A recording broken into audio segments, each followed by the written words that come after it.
ലളിതേ എടി ഞാൻ ഇൻസ്റ്റാഗ്രാമില് ഒരു 100 ഗ്രാം റീൽ ഇട്ടിട്ടുണ്ട്. അല്ല 100ാമത്തെ റീൽ ഇട്ടിട്ടുണ്ട്. ലൈക്കും കമന്റും ഷെയറും ഒക്കെ തന്നെ എന്നെ ഒന്ന് കയറ്റി വിട്ടേക്കണേടി. കഞ്ഞി വെക്കുവാന്നോ? എടുത്ത് കളഞ്ഞിട്ട് എന്റെ റീല് കാണടി. ചേട്ടൻ അങ്ങനെ ഇവിടെ ഉണ്ട്. ഓ ഒന്നും പറയണ്ടടി, ഭയങ്കര വഴക്കും മല്ലുവാ. തൊട്ടത്തും പിടിച്ചത് എല്ലാം കുറ്റമാ. പോരാത്തന് ഇപ്പൊ പുതിയൊരു അസുഖം തുടങ്ങിയിട്ടുണ്ട്, സംശയം. വരുന്നുണ്ട്, വെച്ചോ വെച്ചോ. കാലം കൂടെ മടക്കി വെച്ചോളാം. ഇങ്ങോട്ട് വന്നതി.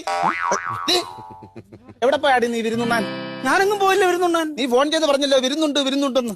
അയ്യോ നിങ്ങൾ ഇങ്ങോട്ട് വരുന്നുണ്ടെന്നാ പറഞ്ഞേ. അയ്യോ അപ്പൊ ഞാനിങ്ങോട്ട് വരുന്നതാണ് നിന്റെ പ്രശ്നം ഇല്ലോടി.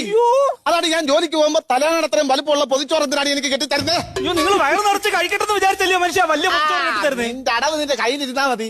ഉച്ചയ്ക്ക് ഞാൻ ചോറ് കഴിക്കുമ്പോൾ അധികം വരും. അത് ഞാൻ വൈകിട്ട് കഴിച്ചിട്ട് അവിടെ കിടന്ന് ഉറങ്ങാനല്ലോടി. അപ്പൊ നിന്റെ റീൽ അങ്ങ് നടക്കുമല്ലോ. നിനക്ക് വേണ്ടി ഏതോ തമിഴിന് എഴുതി തന്ന പാട്ട.